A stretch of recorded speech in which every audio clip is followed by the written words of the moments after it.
Çok maraqlıdır ki, dinləyicilər üçün də maraqlıdır ki, necə oldu ki, başladı bu sənətə? Necə gəldiniz? Demək, gəlməyə münasibətinə yeyib içmək idi. Əsgərlikdən gəlməyə münasibət. Mən gələndə. Sən nə qədər işdik orada? Yeyib içmək idi. Qəşəng yedi, içdik, yeri mənim aradan da vurdu. Ha, yürüdünüz? Ha, qəşəng içdi, başımız dumanlandı. Ha. O vaxtı beynimizə gəldi meyxana demək. Ben Ondan sonra başladı meyxana demək. akşamı, onun akşamı dedi de onda. Ödə birinci mən. Birinci mən də dedim Yox, də. birinci Ha, birinci mən- sən, həmişə birinci sən, hara gitsən sən birinci mən Ha, dedim. birinci Kim səndi sən ki, birinci dedin. sən dedin ki? ben- Kim səndi ki, birinci sən ben- dedin? Mən bu saat diyeceğim. Mən bak bu hadisə mənə yarım saat olacaq. Bir dəqiqə baban dəni ya! Şəqaq baban dəni! Qışqırma. Qılap başa batın laf ver. Həmişə qışqırma. Sən əvvəldən şartımı kəsin. Qışqırma.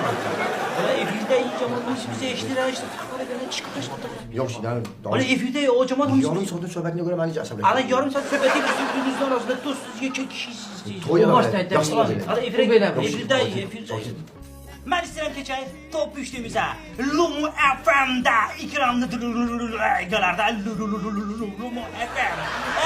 Top üçlüyümüzdə deməli sıralama necədir bu günləri? Gəlin baxaq. Üçüncü yerdə, üçüncü yerdə kimdir bu günlük üçüncü yerdə? Canımlı meyxana deyən Nicat Məna. Dostum biri İranlı, biri Azərbaycanlı. Dövranını yürümüşlər, hərdən görüşürmüşlər. Bir xeyli zaman idi, dostlar nigaran idi. Lumu FM'də